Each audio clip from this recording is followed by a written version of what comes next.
नमस्कार, ये है न्यूज लॉन्ड्री पॉडकास्ट और आप सुन रहे हैं एनएल चर्चा। नमस्कार, मैं हूं अतुल चौरसिया। आपका खर्चा आपकी चर्चा हफ्ता दर हफ्ता हम एक बार फिर से लेकर आए हैं न्यूज लॉन्ड्री का हिंदी पॉडकास्ट एनएल चर्चा। इस बार की चर्चा में हमारे साथ खास मेहमान जुड़े हैं। अशोक के पांडे लेखक हैं। कश्मीर के ऊपर अशोक जी का काफी विस्तार से कामकाज है। उनकी 2 किताबें हैं, कश्मीर नामा और कश्मीरी पंडित।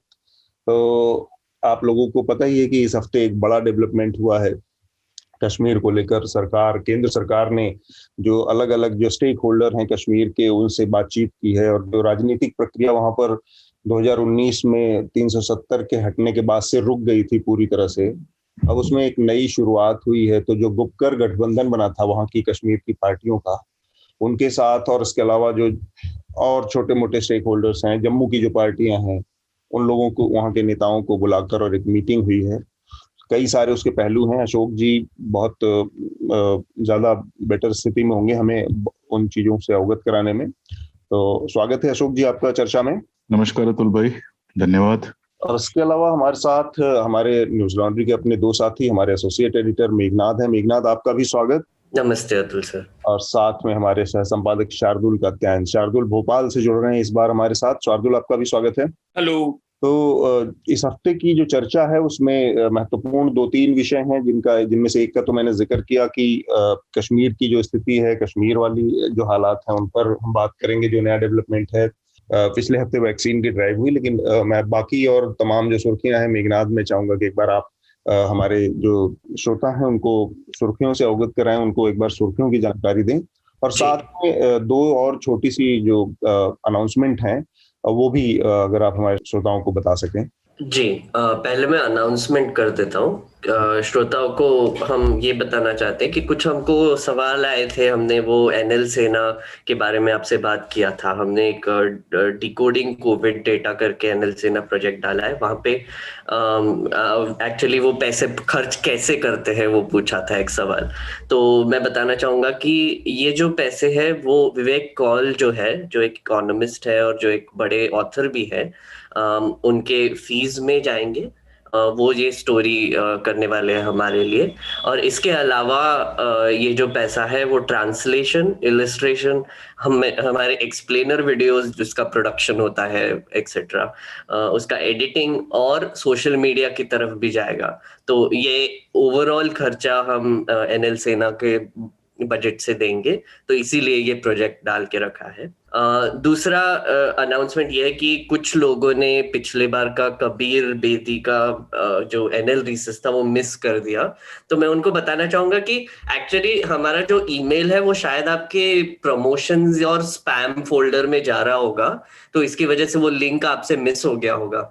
तो आप कृपया हमारा डिस्कॉर्ड सर्वर ज्वाइन कीजिए। ये केवल सब्सक्राइबर्स के लिए है। और ऑब्वियसली लिंक्स के अलावा भी वहां पर बहुत कुछ होता है। वहां पर लोग बातें भी करते हैं और अगर आपको चर्चा के लिए लेटर भी लिखना होगा तो आप डायरेक्टली डिस्कॉर्ड पे लिख सकते हैं। तो जरूर हमारा डिस्कॉर्ड सर्वर ज्वाइन कीजिए। अब मुड़ते हैं सुर्खियों की तरफ। अतुल सर ने तो बता दी ऑलरेडी, जम्मू एंड कश्मीर के बारे में हम बात करेंगे। इसके अलावा ये वैक्सीन ड्राइव के बारे में एक छोटा सा बताना चाहूंगा कि गवर्नमेंट ने क्लेम किया कि उन्होंने एक वर्ल्ड रिकॉर्ड बना दिया है 86 लाख वैक्सीन का। पर हुआ क्या कि उन्होंने वो मनोहर लाल खट्टर जी का ट्रिक अपनाया। उससे डेट से 4-5 दिन पहले उन्होंने वैक्सीन स्लो डाउन कर दिया और एक ही दिन में बीजेपी रूल्ड स्टेट्स में 86 लाख वैक्सीन दे दिए और वर्ल्ड रिकॉर्ड बोल दिया। और वो भी शायद झूठ है, राइट अतुल सर? वो कुछ चाइना ने कुछ तो भी 2 करोड़ वैक्सीन दिए थे उसमें फैक्चुअली एक इनकरेक्ट इंफॉर्मेशन स्वास्थ्य मंत्री जो हर्षवर्धन है उन्होंने दी कि दुनिया में पूरे सबसे बड़ी एक सिंगल डे ये वैक्सीन ड्राइव है। लेकिन वो उसकी सच्चाई ये है कि चाइना ऑलरेडी एक रिकॉर्ड बना चुका है जो 1.5 करोड़ से ऊपर का है। 1.5 करोड़ से ऊपर का है। हाँ, तो वही एक अपडेट है। और इस पे स्क्रोल ने एक बहुत अच्छा रिपोर्ट किया, तो उस पे भी थोड़ा सी चर्चा करेंगे। और वैक्सीन को ही लेकर एफिकेसी डेटा वैसे आ चुकी है भारत बायोटेक से, कोवैक्सीन के। और फेज 3 ट्रायल्स में ये बोला जा रहा है कि उसकी 77.8% एफिकेसी है। अभी तक पीयर रिव्यू हुआ नहीं है, इंडियन एक्सप्रेस ने बोला है कि एसेंशियली अभी पीयर रिव्यू भी होगा, तो इसका भी इंतजार रहेगा। और इसी से एक कनेक्टेड खबर है कि ब्राजील ने एक प्रोब शुरू कर दिया है। उन्होंने जो भारत बायोटेक के साथ उनके गवर्नमेंट ने जो कॉन्ट्रैक्ट किया था उस पर, कि वहां पे कुछ चर्चा चल रही है, कुछ स्कैम हुआ था क्योंकि रेगुलेटरी अप्रूवल्स और कॉन्ट्रैक्ट बहुत जल्दी हो गया, तो वो भी शायद चालू है। एक और डेल्टा प्लस करके वेरिएंट आने की खबर आ रही है। अभी तक तो फिलहाल US, UK, Portugal, Switzerland, Japan, Poland, Russia, China में ये वेरिएंट पाया गया था। और मैं श्रोताओं को बताना चाहूंगा, हमारे यहाँ पे जो पहले जो वेरिएंट्स थे दो, उनको डेल्टा और कैपा बोला गया था। अभी एक डेल्टा प्लस वेरिएंट है जो वेरिएंट ऑफ कंसर्न बोल रहे हैं, वो दिल्ली में डिटेक्ट हुआ है। 40 केसेस, नो सॉरी, दिल्ली में नहीं हुआ है, महाराष्ट्र, केरला और मध्य प्रदेश में डिटेक्ट हुआ है 40 केसेस इसके, तो अभी थोड़ा सा चालू है उस पर। लक्षद्वीप को देखकर एक खबर आ रही है। प्रफुल्ल खोड़ा पटेल ने जो एक चिकन और मीट बैन करने का निर्णय लिया था मिड डे मील से, और डेयरी फार्म्स को क्लोज करने का निर्णय लिया था, वो केरला कोर्ट ने उसको ऑर्डर को स्टे कर दिया है। और उत्तर प्रदेश गवर्नमेंट ने एक बहुत बड़ा कदम उठाया है। एक्चुअली सर, इस पे भी थोड़ी सी हम बात भी कर सकते हैं।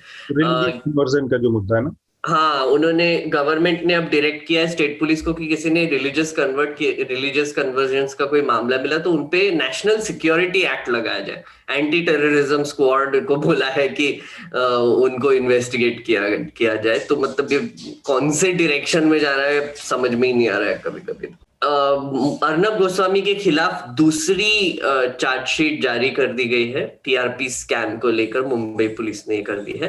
ये सप्लीमेंट्री चार्जशीट है जो 1800 पेजेस से ज्यादा है। तो इस पे भी अभी थोड़ी सी डेवलपमेंट चालू है। पहले आई थिंक विकास खानचंदानी जो उनके सीईओ है, उन पर एक कार्रवाई शुरू हो गई थी। और ये है टीवी रेटिंग्स को लेकर, जो बार के जो चैट्स लीक हुए थे उसको लेकर ये मामला है। और इस पर अगर आपको और खबर चाहिए तो newslaundry.com पे हमने इस पर काफी कवरेज किया है, वीडियोस भी किए हैं, तो जरूर देखिए। अतुल सर, और कुछ ऐड करना चाहेंगे? मेरे ख्याल से शार्दुल अगर कुछ ऐड करना हो कोई और विषय? नहीं, आज कोई स्पेसिफिक ऐसी खास हेडलाइन नहीं। केरल वाला मसला तो वो ऐड हो ही गया जो जी लक्षद्वीप वाला। जी, तो मेरे ख्याल चर्चा की हम शुरुआत करते हैं। और सबसे जो पहला विषय है, आप लोगों को पता है कि केंद्र सरकार ने कश्मीर के तमाम स्टेक होल्डर, जो राजनीतिक दल हैं, जो वहाँ के नेता हैं, उनको आमंत्रित किया। कल प्रधानमंत्री के आवास पर उनके साथ बैठक हुई। तो इसको माना जा रहा है कि एक नई प्रक्रिया की शुरुआत हो रही है 2 साल बाद, जब 370 हट गया है। एक कॉन्स्टिट्यूशनल जो ऑटोनॉमी थी उनको, वो खत्म होने के बाद ये पहली एक मेजर स्टेप है जो सामान्य करने की दिशा में स्थितियों को। तो अशोक जी, मैं पहला बेसिक से सवाल करना चाहता हूं कि ये जो गैंग से गठबंधन तक ये लोग पहुंच गए, गुपकर गैंग हुआ करता था, फिर अचानक से गुपकर गठबंधन के साथ बातचीत और बड़ी सकारात्मक बातचीत हुई, तो निश्चित रूप से इसके बहुत सारे आयाम हैं। अगर आप थोड़ा सा हमें ये बता पाएं कि जहां पर बातचीत पूरी तरह से खत्म हो गई थी और एक तरह से ये देखा गया था कि कश्मीर घाटी की जो अपनी एक तरह से उसकी साइकी पर भी प्रहार किया गया था कि उनका स्टेटहुड भी खत्म कर दिया गया था और उसको नेशनल उसको केंद्र शासित प्रदेश घोषित कर दिया गया था। तो कहीं ना कहीं उसको एक ह्यूमिलिएशन का भी तत्व था उसमें, केवल 370 ही नहीं खत्म हुआ था। और वहां से अब आगे की जो प्रक्रिया है, तो नेताओं द्वारा कहा गया कि स्टेटहुड का, फुल स्टेटहुड वाला जो मसला है वो अहम है। ज्यादातर केंद्र सरकार की तरफ के लोगों का कहना था कि अभी पहला मसला जो है वो डिलिमिटेशन का है, परिसीमन का है। जो विधानसभा क्षेत्र या लोकसभा क्षेत्र का जो परिसीमन है, उनकी सीमाओं को निर्धारित करने का जो मसला है। आपको क्या लगता है इसमें कौन सा ज्यादा महत्वपूर्ण मुद्दा है? और क्योंकि बहुत सारी इंफॉर्मेशन मीटिंग के अंदर से नहीं निकली है अभी, तो क्या बातचीत हुई होगी, क्या महत्वपूर्ण मुद्दे रहे होंगे दोनों पक्षों की तरफ से? देखिए, एक बात तो बहुत साफ है कि इंटरनेशनल प्रेशर जो है, खास तौर पे अमेरिका में सरकार बदलने के बाद और अफगानिस्तान में हम देख रहे हैं कि तालिबान के आने की आहट है। इतने साल तक अमेरिका ने वहां पर तबाही मचाई, सारा कुछ किया, और अब तालिबान के भरोसे सब छोड़ के वहां से निकलने वाली स्थिति है। जैसा हम जानते हैं कि इजराइल के साथ इंग्लैंड कर चुका है और बहुत सारी जगहों पे हो चुका है। तो ये जो इंटरनेशनल प्रेशर बन रहा है यूएई से, जो यूएई में वार्ता चल रही है हिंदुस्तान और पाकिस्तान के बीच में जिसकी खबर आई है, तो भारत सरकार को कोई ना कोई हल ढूंढना होता कश्मीर का, और ये उसी दिशा में बढ़ाया हुआ कदम है, पहली बात। दूसरी बात कि देखिए, जब स्टेटहुड छीना गया था, बिल्कुल मैं आपसे सहमत हूं इस बात को कि वो ह्यूमिलिएट करने का तरीका था। मैं आपको बताऊं कि इसके तुरंत बाद मैं कश्मीर में गया हुआ था। वहां की एक एक्स मिनिस्टर हैं कश्मीरी पंडित खेमलता वखलू जी, उनसे मेरी बात हो रही थी। तो वो 370 हटाने को तो लेकर पॉजिटिव थी कि इसको तो हटना ही था, हट गया चलो अच्छा है, लेकिन स्टेटहुड जाने को लेकर वो भी अपमानित महसूस कर रही थी। उन्होंने कहा बताइए, झारखंड जैसा स्टेट है छोटा सा, इसके अलावा उत्तराखंड जैसा छोटा सा स्टेट है, और जम्मू और कश्मीर का इतना बड़ा इलाका है, हमको यूटी बना दिया क्या? ये तो ठीक नहीं किया गया। तो ह्यूमिलिएशन वाली बात तो थी, लेकिन इसी में आप देखिए कि उस जमाने में ही होम मिनिस्टर और प्राइम मिनिस्टर दोनों लोगों ने कहा था कि उचित समय आने पर स्टेटहुड वापस किया जाएगा। मतलब ये एक चीज छोड़ दी गई थी कि आगे जब समझौता करना हो तो देने के लिए आपके हाथ में कुछ रहे। कम से कम 370 तो आप वापस दे नहीं सकते, तो स्टेटहुड वापस आप दे देंगे। और इसके तुरंत बाद वहां पे अल्ताफ बुखारी ने अपनी पार्टी बनाई थी। अल्ताफ बुखारी के बारे में लोग कम जानते हैं बाकी जगहों पे। अगर आपको याद होगा तो जब महबूबा मुफ्ती की सरकार से समर्थन वापस लिया था बीजेपी ने, तो घाटी की सारी पार्टियों ने मिलकर साथ में सरकार बनाने की बात की थी, और उस समय अल्ताफ बुखारी साहब को आगे किया गया था चीफ मिनिस्टीरियल कैंडिडेट के बारे में। अल्ताफ बुखारी वहां के सबसे धनी राजनेताओं में से माने जाते हैं, और जो पिछली विधानसभा थी उसमें वो सबसे धनी विधायक थे।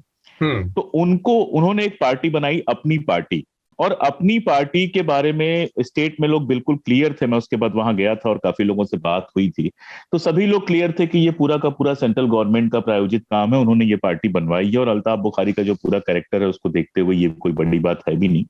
तो वो पार्टी पहले दिन से ये कह रही थी कि 370 हमारा इशू नहीं है, हमारा इशू स्टेटहुड वापस लाना है।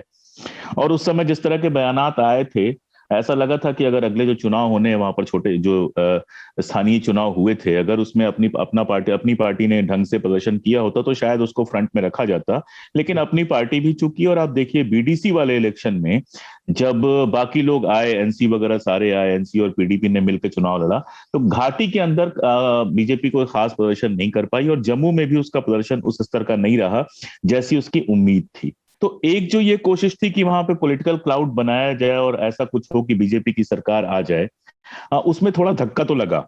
दूसरा, डिलिमिटेशन का जो पूरा प्रोसेस था, एक बात तो यह है कि 96 से वहां डिलिमिटेशन हुआ नहीं था, तो वहां ड्यू था वो हो रहा है, तो लीगली देखें तो कोई दिक्कत नहीं है। लेकिन घाटी के अंदर और यहां तक कि जम्मू के अंदर आप लोगों से मिलेंगे, बात करेंगे, तो आम जो समझ लोगों की है, जो परसेप्शन बना है, वो ये है कि बीजेपी डिलिमिटेशन इसलिए करा रही है ताकि जम्मू की सीटें बढ़ जाएं। अभी तक क्या था कि घाटी की पॉपुलेशन ज्यादा है, घाटी की सीटें ज्यादा थी, और इसकी वजह से विधानसभा में हमेशा घाटी का प्रभुत्व रहता था। डिलिमिटेशन लोगों का मानना है कि जम्मू का प्रभुत्व बढ़ाने के लिए है। तो इसीलिए डिलिमिटेशन की जो प्रोसेस है उसमें बाकी सारे जो लोग हैं, एनसी हुआ, पीडीपी हुआ, घाटी की दूसरी पार्टियां हैं, वो उसमें सहयोग नहीं कर रही हैं, वो उसका विरोध कर रही हैं। तो कल जो बात हुई है, जितनी मेरे पास खबर है, जो मैं थोड़ी बहुत बात कर पाया, ये कहा गया है कि आप डिलिमिटेशन में सहयोग कीजिए, चुनाव कराइए। जम्मू की सीटें इतनी नहीं बढ़ने दी जाएंगी कि कश्मीर का प्रभाव पूरी तरह से खत्म हो जाएगा, और चुनाव के बाद हम आपको स्टेटहुड वापस दे देंगे, ताकि पीडीपी, नेशनल कॉन्फ्रेंस और बाकी पार्टियों को भी वहां लड़ने के लिए कुछ तो मिले। कम से कम ये कह पाए कि हमको आप जिताओगे तो हम स्टेटहुड वापस लेके आएंगे। तो अभी मोटा मोटा मामला मेरे इतना ही समझ में आ रहा है, बाकी धीरे धीरे जैसे परतें खुलेंगी मेरी समझ में भी चीजें आएंगी।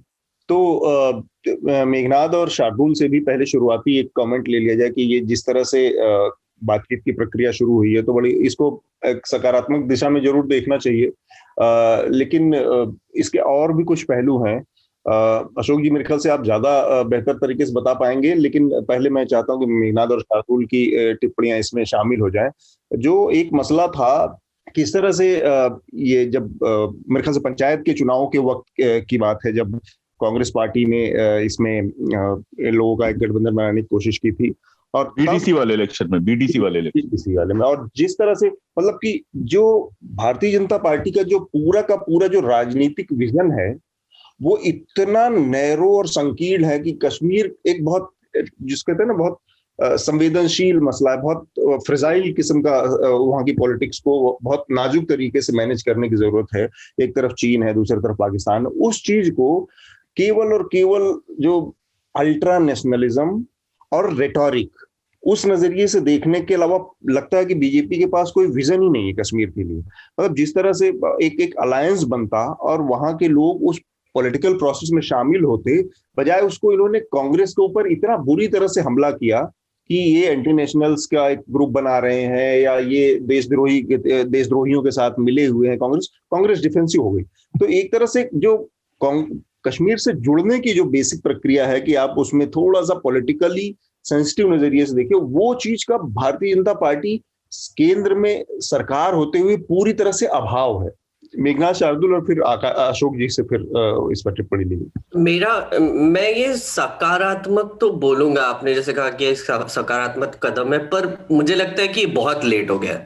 2019 में उन्होंने 370 एब्रोगेट किया था और उसके पहले किसी को कंसल्टेशन किया नहीं था। जो भी लीडर्स थे उनको हाउस अरेस्ट में डाल दिया और 1 साल 15 महीनों के लिए वो हाउस अरेस्ट में थे। काफी लीडर्स भी थे, उमर अब्दुल्ला से लेके सब हाउस अरेस्ट में थे। तो एक हमने जब आई थिंक एब्रोगेशन हुआ था तो इसकी चर्चा भी की थी कि एसेंशियली आपको इसमें एक समझना पड़ेगा कि जैसे आपने कहा कि कश्मीर का मामला सेंसिटिव है, पर कश्मीर का मामला समझने वाले भी लोग कश्मीर में ही है। मतलब उनको भी बेसिकली समझ में आएगा किसी को वो मामला कितना सेंसिटिव है, कितने सारे उसमें प्लेयर्स हैं। जैसे फॉर इंस्टेंस ये जो लीडर्स को बुलाया गया था तो 14 लीडर्स को बुलाया था। और आपको अगर याद होगा जब गुपकार अलायंस फर्स्ट बना था तो हमारी टीवी मीडिया ने एक बहुत ही पुरजोर कैंपेन चलाया था, जैसे आपने कहा कि उनको टेररिस्ट बोलने के लिए या फिर एंटी नेशनल बोलने के लिए, क्योंकि ये सब लोग 370 का रीइंस्टेटमेंट मांग रहे थे और स्टेटहुड भी मांग रहे थे। तो लोगों ने इनको ये जो लीडर्स है उनको लोकल डिमांड की जगह उनको टेररिस्ट बता दिया या एंटी नेशनल बता दिया, क्योंकि ये सेंट्रल गवर्नमेंट के खिलाफ जा रहे हैं। अब ये जो 14 लीडर्स है यही समझते हैं कि एग्जैक्टली होना क्या है वहां पे, लोग क्या समझ रहे हैं, लोगों को क्या चाहिए एग्जैक्टली। अब मैं जम्मू और कश्मीर में सेपरेशन तो नहीं करूंगा, मतलब सेपरेट बात तो नहीं करूंगा, पर ये हमको समझने की बहुत जरूरत है कि दिल्ली से बहुत मतलब ऑब्वियसली 80s से लेके जब से इंदिरा गांधी ने जगमोहन को रीइंस्टेट किया था वहां पे दिल्ली का नहीं, वो राजीव गांधी के टाइम में गए थे। वो पहला नहीं, पहले वो सही कह रहे हैं, इंदिरा गांधी ने भेजा था फारूक की सरकार को बर्खास्त करने के लिए। जी, एक्चुअली उनको बीके नेहरू भेजने थे, उनका कजिन जो है वो बीके नेहरू, उनको भेजना था पर उन्होंने रिफ्यूज कर दिया। बीके नेहरू उस समय वहां पर राज्यपाल थे, लेकिन उन्होंने इस चीज में साथ देने से मना कर दिया था, तो उनको गुजरात ट्रांसफर किया गया और जगमोहन को भेजा गया कि किसी भी तरह फारूक को हटा के गुलशाह को वहां का चीफ मिनिस्टर बनाया जाए। तो 80s से ये एक काफी पैटर्न ही दिख रहा है, जब से इंदिरा गांधी ने, वैसे मैं बोल रहा था जगमोहन जी को पहली बार ये किया था कि सेंट्रल गवर्नमेंट का बहुत दबदबा रहा है पॉलिटिक्स पे। उनका ये एक बहुत ही एसेंशियली एक वन साइटेड एजेंडा रहा है कि बेसिकली वहां पे कोई भी लोकल इलेक्शंस हो जाए और उनके फेवर में ना हो, दिल्ली के फेवर में ना हो, तो उसको गिराया जाए, चेंज किया जाए, गवर्नर बिठा के उसको कुछ गड़बड़ किया जाए उसमें, और पॉलिटिकल जो लीडरशिप है उसको शट डाउन किया जाए। तो ये कोई पॉलिसी कांग्रेस के टाइम पे भी वही थी और इनके टाइम पे भी वही है। तो ऐसे कोई पॉलिसी में चेंज नहीं हुआ, ऐसा कोई नया विजन नहीं लेके आए थे मोदी जी, एक्सेप्ट वो 370 को एब्रोगेट करने के। तो मेरा वही लिमिटेड पॉइंट ये था। और मुझे अशोक जी से एक पूछना था कि ये जो जम्मू और कश्मीर का जो मामला है, मतलब जम्मू में आई थिंक लोग अपसेट है कि कश्मीर को ज्यादा सीट्स मिलेंगे डिलिमिटेशन में, और कश्मीर में लोग अपसेट है कि जम्मू को ज्यादा मिलेंगे। तो हो क्या रहा है एग्जैक्टली वहां पे? ठीक है, मुझे बोलना है या हाँ, मैं किसी को और सुनना है? आपसे ही, सॉरी, मैं आप जो बोल रहे थे उसी से ये नया नहीं है, ये नया नहीं है। पहली बात तो ये कि जो आपने कहा कि सेंट्रल गवर्नमेंट का एक वहां पर हमेशा इस तरह से कॉलोनियल टाइप का एटीट्यूड रहा है, ये भी इंदिरा गांधी के समय शुरू नहीं हुआ था, ये भी शुरू से है, दुर्भाग्य से ये चीज भी शुरू से है। जिस तरह से शेख अब्दुल्ला को गिरफ्तार किया गया और उसके बाद की भी आप घटनाएं देखेंगे, मतलब एक टाइम ये आया कि नेशनल कॉन्फ्रेंस को पूरा लेके कांग्रेस के साथ विलय कर दिया गया। तो ये नया नहीं है, शुरू से हमारा एटीट्यूड वहां पर कॉलोनियल रहा है। हालांकि मैं इस बात से सहमत नहीं हूं कि नरेंद्र मोदी ने उसमें कुछ बदला नहीं, मैं उस पर भी 2 मिनट में बात करूंगा। जम्मू और श्रीनगर के बीच, जम्मू और कश्मीर के बीच में भी ये जो झगड़ा है ये भी नया नहीं है। ये झगड़ा भी तब से शुरू होता है जब डोगरा, वहां पे डोगरा आते हैं और पहली बार ऐसा होता है। देखो, कश्मीर हमेशा से प्रिंसिपल स्टेट रहा है और जम्मू जो रहा है उसका ट्रिब्यूटरी स्टेट रहा है, लेकिन डोगरा पीरियड में पहली बार ऐसा हुआ कि जम्मू जो है वो, जम्मू का राजा जो था वो कश्मीर का भी राजा बना। और बेसिकली जब शेख अब्दुल्ला ने लैंड रिफॉर्म लागू किया था, चीफ मिनिस्टर बनने के बाद, उस जमाने में प्राइम मिनिस्टर कहा जाता था, प्राइम मिनिस्टर बनने के बाद जब लैंड रिफॉर्म लागू किया था तो उसमें डोगरों की जमीन बड़े पैमाने पे गई थी। और उसी के बाद से जम्मू में जो उस समय प्रजा सभा थी, जो बाद में जनसंघ का हिस्सा बनी, उसने 370 का और शेख अब्दुल्ला की मुखालिफत शुरू की थी। और उसके बाद से ही जम्मू और कश्मीर के बीच में लगातार से तनातनी रही है। जम्मू हमेशा ये आरोप लगाता रहा है कि ज्यादा जो रिसोर्सेज हैं वो कश्मीर चले जाते हैं, कश्मीर के अपने आरोप हैं। तो जम्मू और कश्मीर के बीच में ये तनातनी पुरानी नहीं है, पहले भी वो थी, कम्युनल थी, और अब और ज्यादा कम्युनल वो हो गई है। तो पहली बात तो ये। दूसरी बात कि मोदी ने चेंज ये किया है, मोदी गवर्नमेंट ने 2014 के बाद चेंज ये किया है कि जम्मू और कश्मीर, जो पहले भी ऐसा नहीं था कि कम्युनल मामला नहीं था, उसको पूरी तरह से कम्युनल मामला बनाया है बाकी देश में चुनाव लड़ने के लिए। आप देखिए, पुलवामा को बहाना बनाया गया पिछले लोकसभा चुनाव में। उसके बाद आप देखिए कि 370 हटाने के नाम पर हरियाणा में चुनाव लड़ा गया, बाकी स्टेट्स में चुनाव लड़ा गया, जहां 370 हटाने के लिए मोदी जी को थैंक यू बोलते हुए बड़े बड़े बैनर्स थे। तो कश्मीर को बेसिकली यूज किया है बाकी पूरे देश में कम्युनल पोलराइजेशन करने के लिए, और ये बहुत बड़ा चेंज है। ठीक बात। तो लगे हाथ जो अशोक जी, वो भी जो बात है कि उठी कि जो बीजेपी का पूरा ओवरऑल कश्मीर को लेकर एटीट्यूड है वो कितना नुकसानदेह है जियो पॉलिटिक्स जो उस इलाके के उसके लिए।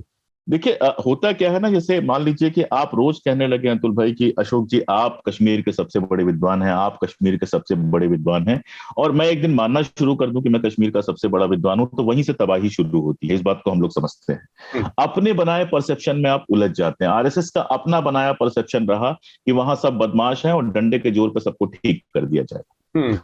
और बाकी दुनिया का क्या है, बाकी दुनिया को देख लेंगे, कश्मीर हमारा आंतरिक मामला है।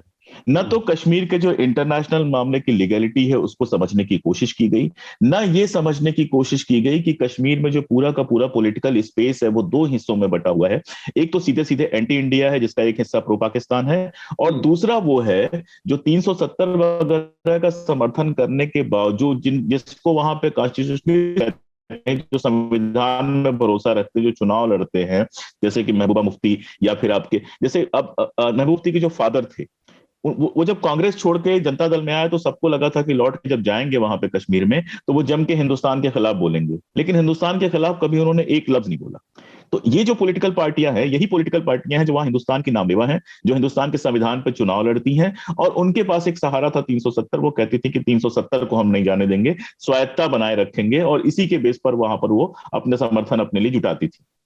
इस भेद को बुला दिया गया। आपने क्या किया, सबको एक ही मान लिया। आपने मान लिया कि सारे के सारे देशद्रोही हैं, जो आपको संघ की कक्षाओं में पढ़ाया गया था, संघ के स्कूल्स में आपको पढ़ाया गया था, और आपने ये सोचा ही नहीं कि इसका एक इंटरनेशनल एस्पेक्ट भी है, और आपने फटाफट कर डाला। अब कर डाला, साल भर हो गया, साल भर से आप सारा कुछ करते चले आ रहे हैं, कोई फायदा हुआ नहीं। ना तो आप आतंकवाद पे कंट्रोल कर पाए, ना तो वहां के लोगों को खुश कर पाए, और ना ही आप अपने लिए किसी तरह का पॉलिटिकल स्पेस बना पाए। हालत यह है कि बीजेपी के जो लोग हैं, बीजेपी के जो सरपंच हैं, उनकी लगातार हत्याएं हो रही हैं, और इतनी सेना होने के बावजूद आप रोक तक नहीं पा रहे हैं। इंटरनेशनल प्रेशर अलग से पड़ रहा है, तो अब आप फिर लौट के जा रहे हैं वहां पर बात करने के लिए उन्हीं लोगों से। तो इनफैक्ट असल पॉलिसी पैरालिसिस ये है जिसमें तुरंत कोई बात आती है और उस पर फैसला लिया जाता है, कोई लॉन्ग टर्म प्लानिंग है ही नहीं इनके पास। बिल्कुल वही बात। शार्दुल, आप बहुत देर से चुप रहे हैं इस मसले पर, आपकी भी टिप्पणी पहले हम लोग। देखिए, अधिकतर बात अशोक जी और आप लोगों ने कर दी, लेकिन अभी बहुत जैसा सारी बातें बाकी हैं इसमें। जी जी, एक तो अभी इस बैठक की जानकारी आधिकारिक रूप से आई नहीं है बाहर, लेकिन कुछ चीजें, जैसे कि आपने जो भाजपा की राजनीति की बात की, तो ये हम पहले से देखते आ रहे हैं। कश्मीर के बारे में भारत के अंदर माहौल बनाना अलग और वहां पर उनकी डीलिंग कुछ अलग, ये शुरू से है। चाहे वो जब नरेंद्र मोदी गुजरात में प्रभारी थे और मुरली मनोहर जोशी की जो यात्रा पहले ही रुक गई थी, वो तब भी हुआ था। कश्मीर का इस्तेमाल इंटरनल राजनीति के लिए हमेशा से होता रहा है, लेकिन 19 के बाद क्या हुआ, आप ये साफ तरीके से देख सकते हैं कि जो जिस राष्ट्रवादी चश्मे की आपने बात की ना, हमने ये बात पहले भी की है कि उन्हें जनता से नहीं, भूगोल से प्यार। अगर आप जनता से कुछ किसी भी तरह का कनेक्ट चाहेंगे तो आप इस तरीके से बिहेव नहीं कर सकते। आप देखिए, जैसे कि अशोक जी ने बताया, उन्हें कोई सफलता नहीं मिली राजनीतिक तौर पर। छोड़ दीजिए राजनीति, जो इस तरह के इन्वेस्टमेंट के और आतंकवाद को लेकर दावे हुए थे, उसका 10% भी नहीं हो पाया। कोई इन्वेस्टमेंट वहां नहीं हुआ, बाहर के लोगों ने वहां कोई ज्यादा जमीन नहीं खरीदी। तो अब डिलिमिटेशन की जो एक बात है, वो इस चीज से इसलिए जुड़ी हुई है क्योंकि डिलिमिटेशन एक विवादित मुद्दा है, सिर्फ कश्मीर में ही नहीं, बाहर भी। और उसके पीछे कारण क्या है कि कई राज्य इस डिलिमिटेशन की प्रक्रिया से चिंतित हैं, क्योंकि जनसंख्या और ह्यूमन डेवलपमेंट पर जो केंद्र के काफी समय पहले जो नीतियां लागू हुई, जो टारगेट हुए, जो राज्य उन्हें आत्मसात करने में, लागू करने में सफल हुए हैं, वो डिलिमिटेशन से पॉलिटिकली नुकसान पाते हैं। फॉर एग्जाम्पल, अगर आप उत्तर प्रदेश और बिहार को देखें तो वहां जनसंख्या तेजी से बढ़ रही है और दक्षिण के राज्यों ने जनसंख्या कंट्रोल करी है। हाँ। तो डिलिमिटेशन के बाद सीटें यहां बढ़ गई हैं, बिल्कुल, जबकि उधर अर्थव्यवस्था और ह्यूमन डेवलपमेंट के आंकड़े बढ़े। कश्मीर में क्या होगा? कश्मीर में सबको चिंता यह है कि पॉलिटिकल बेस बदल जाए, और यही वहां की पार्टियों की भी है। अच्छा, एक चीज और, जो लोग जैसे अभी आप लोगों ने कहा ये नजरबंद थे, जो राज्य से यूनियन टेरिटरी बनने के बाद इन्हें नजरबंद कर दिया गया सबको सिरे से, आज वही अब इनके कारक बन रहे हैं कि हमें राजनीति कराई। जबकि एक खबर आई थी कि भाजपा कह रही थी कि मुख्यमंत्री उन्हीं का बने तो वो कई चीजों के लिए तैयार है। मुझे नहीं पता वो कितने आधिकारिक स्तर पर थी, पर अभी भी मेन मोटिव मुद्दों को सुलझाना नहीं है, राजनीति करना ही है। मतलब वो जो इलेक्शन मशीन में बदल चुकी है भाजपा, वो कांग्रेस, वो कश्मीर हो या कोई भी मुद्दा हो नॉर्थ ईस्ट का, वो हर में अपने उस इलेक्टोरल बेनिफिट्स को प्रायोरिटी रखती है। शार्दुल, आपने एक बहुत महत्वपूर्ण बात कही, मुझे लगता है कि मेघनाथ और अशोक जी से भी बात की जाए। जो डिलिमिटेशन का जो लार्जर एक मुद्दा है कि किस तरह से जो ये काउबेल्ट वाला हिस्सा है, जहां पर ह्यूमन इंडेक्स में बहुत नीचे है, पॉपुलेशन ग्रोथ में बहुत हाई है, अभी भी यहाँ पर 2.5 के आसपास वो है पॉपुलेशन ग्रोथ है। साउथ के स्टेट्स की ये जो चिंता बड़ी वाजिब सी है कि वहां पर उन लोगों ने ऑलमोस्ट स्टेबलाइज कर लिया है पॉपुलेशन ग्रोथ को, और ह्यूमन इंडेक्स भी जो है तमाम चीजों पर, तमाम पैमानों पर उनका बहुत अच्छा है। लेकिन चूंकि पॉपुलेशन के आधार पर डिलिमिटेशन हो रहा है, तो सीटें नॉर्थ इंडिया के बढ़ रही हैं, जिसने पूरे देश का आंकड़ा बिगाड़ रखा है। एक छोटी सी बात और, जिससे बाकी लोग पहले उससे, उसका एक और इनवर्स मतलब इफेक्ट ये होता है कि जब आप ये नीतियां लागू करते हैं तो पर कैपिटा इनकम बढ़ती है, तो राज्य की आमदनी बढ़ती है, तो एक्सचेकर में उनका कंट्रीब्यूशन बढ़ता जाता है, लेकिन उन्हें मिलने वाला हिस्सा घटता जाता है। तो इस तरह से साउथ की जो अपनी एक हर इलाके की वहां की अपनी एक लैंग्वेज नेशनलिज्म है, सब नेशनलिज्म है, छोटा तमिलियन है, तमिल, मलयालम, तेलुगु, उनकी एक बड़ी वाजिब सी चिंता है कि अगर ये इसी तरह से रहा कि नॉर्थ अपना जो काउबेल्ट है वो पूरा इसी तरह से अपना बढ़ाता रहा नंबर्स, पॉपुलेशन और इन सब चीजों पर कंट्रोल नहीं किया उसने, तो उनके लिए एक राजनीतिक अस्तित्व का बहुत चिंता का प्रश्न खड़ा होना बहुत स्वाभाविक है कि इस तरह से एक हिस्सा हमेशा पॉलिटिकली उनके ऊपर हावी रहेगा, क्योंकि उत्तर प्रदेश से 80 सीटें आती हैं, आने वाले समय में वहां पर और बढ़ सकती हैं क्योंकि पॉपुलेशन ज्यादा है। साउथ में इस तरह का कुछ है नहीं, और जबकि आर्थिक मानदंडों पर उनका योगदान ज्यादा है। तो ये बड़ी वाजिब सी चिंता है। इसको किस नजर से देखा जाए, मेघनाथ, अशोक जी? मेरा इसमें एक ही छोटा सा एक पॉइंट ऐड करना था कि आपने कहा वो बिल्कुल सही है कि एक थोड़ा डिस्प्रपोर्शनेट रिप्रेजेंटेशन का मामला आ जाता है जब भी डिलिमिटेशन की बात आती है। फॉर एग्जांपल एक मैं छोटा सा और एग्जांपल देना चाहूंगा। पिछले हफ्ते एक कोई बहुत ही बिजार से डिमांड अभी आना शुरू हुई है कि वेस्ट बंगाल को 2 हिस्से में बांटना है, नॉर्थ और साउथ में, क्योंकि कूच बिहार एरियाज में बीजेपी का काफी स्ट्रॉन्ग होल्ड है, वहां पर उनके काफी गेन्स हुए हैं, साउथ वेस्ट बंगाल में हुए नहीं थे ये इलेक्शंस में। और इसकी वजह से उन वहां के एमपीज ने, एक तो झारग्राम के भी एमपी ने बोल दिया कि एसेंशियली हमको भी एक सेपरेट स्टेट चाहिए करके। तो ये सेपरेट स्टेट का मामला एक है और डिलिमिटेशन मामला एक है। तो कुछ कुछ स्टेट्स है जैसे उत्तर प्रदेश, उनको डिस्प्रपोर्शनेटली लार्ज एक तो सीट्स मिल जाते हैं और वो नेशनल पॉलिटिक्स डिफाइन करते हैं, और ये कोई सीक्रेट नहीं है, ये सबको पता है। और इसका एक ही इलाज है जो है डिवोल्यूशन ऑफ पावर। आर्टिकल 243 जो है कॉन्स्टिट्यूशन का, जो बोलता है कि लोकल बॉडीज को ज्यादा से ज्यादा पावर्स डिवॉल्व करने चाहिए, वो अभी तक ढंग से हुआ नहीं है और कोई भी सेंट्रल गवर्नमेंट ने इसमें कोई ठोस कदम नहीं उठाया अभी तक। मेरा मानना ये है कि जब तक हम सब पावर्स जो भी डिसीजन मेकिंग या पॉलिसी मेकिंग पावर्स है वो डिसेंट्रलाइज करके लोकल बॉडीज को और स्टेट गवर्नमेंट्स को ना दे दे, तब तक ये डिस्प्रपोर्शनेट रिप्रेजेंटेशन का मामला रहेगा। और मुझे लगता है कि अगर सदर्न स्टेट्स या फिर छोटे जो स्टेट्स है इनको कुछ से चाहिए, तो वो एक ही है कि एसेंशियली आपके स्टेट गवर्नमेंट ज्यादा पावरफुल हो सेंट्रल गवर्नमेंट से। सेंट्रल गवर्नमेंट का काम ये होना चाहिए कि आप नेशनल इश्यूज जैसे कि defence, international affairs, devolution of taxes, थोड़ा बहुत कलेक्शन ऑफ टैक्सेस, उस पर ध्यान दे, प्राइस रेगुलेशन पे ध्यान दे, पर उससे ज्यादा आपकी कोई मैंडेट नहीं होनी चाहिए। ये मेरा एक बहुत ही पहले करना पड़ेगा आपको। हाँ जी, फेडरलिज्म को आपको बहुत मजबूत करना। मेरा ये पहले से बहुत ही ठोस एक विचार रहा है कि एसेंशियली हम जैसे देख रहे हैं, मैं अभी की बात नहीं कर रहा हूं, पर पहले से अगर आप 80s से ले लेंगे, इंडिया के पॉलिटिक्स को ले लेंगे, नेशनल पॉलिटिक्स को ले लेंगे, तो धीरे धीरे और बहुत ही सिस्टमैटिक तरीके से सेंट्रल गवर्नमेंट ने उनकी तरफ पूरे पावर्स खींचते गए और फिर अब हम इस मुकाम पर आ गए हैं कि सेंटर और स्टेट के बीच में बहुत अनबन होती है और हर चीज में होती है। वैक्सीन डिस्ट्रीब्यूशन से लेके मतलब इलेक्शंस तो छोड़ दो, पर अगर आप वैक्सीन डिस्ट्रीब्यूशन जैसे महत्वपूर्ण मुद्दा देखेंगे तो इसमें भी सेंटर और स्टेट में कौन क्या करेगा इस पे ही झगड़ा चालू होता है मोस्टली, राइट। और सेंट्रल गवर्नमेंट इसको दिखाने के लिए बहुत आतुर रहती है कि हमारे जो गवर्नमेंट के स्टेट्स है वो ज्यादा अच्छा कर रहे हैं और जो नॉन बीजेपी स्टेट्स है वो अच्छा नहीं कर रहे हैं। तो मुझे लगता है कि एक मैं बहुत ही रेडिकल चीज बोलूंगा अभी, मुझे लगता है कि नेशनल पार्टीज पे बैन लगना चाहिए।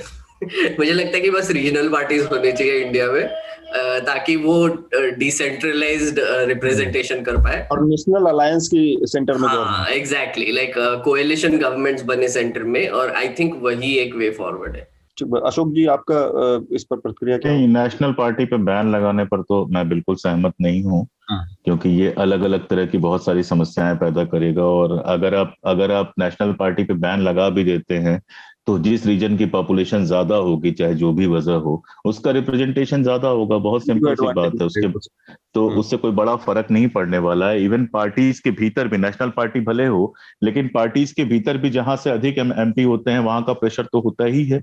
वो हमेशा ज्यादा प्रभावी होते हैं, वो नीतियों को प्रभावित करते हैं। हाँ, डिवोल्यूशन पावर वाली बात बिल्कुल है कि जो लोकल गवर्नेंस है उसको ज्यादा से ज्यादा महत्व देने की जरूरत है। और देखिए, इन सब के पीछे क्या होता है, इकोनॉमी को हम सबसे पहले भूल जाते हैं। इन सब के पीछे सबसे जरूरी तो ये है कि डिसेंट्रलाइज्ड विकास हो। आप साउथ की बात कर रहे हैं, बॉम्बे की बात कर रहे हैं या बाकी जगहों की बात कर रहे हैं, तो आपको ये भी तो याद करना पड़ेगा कि जो सो कॉल्ड पिछड़े हुए स्टेट हैं वहां पे इकोनॉमिक रिसोर्सेज कितने लगाए गए। वहां पर इन्वेस्टमेंट्स कितने किए गए हैं। हमारा जो शुरू से पूरा का पूरा इकोनॉमिक मॉडल रहा है वो सेंट्रलाइज्ड मॉडल रहा है, डिसेंट्रलाइज रहा कहाँ है। और खासतौर पे प्राइवेटाइजेशन के बाद तो कुछ जो थोड़े बहुत गवर्नमेंट सेक्टर के लगे हुए थे वो भी खत्म हो गए।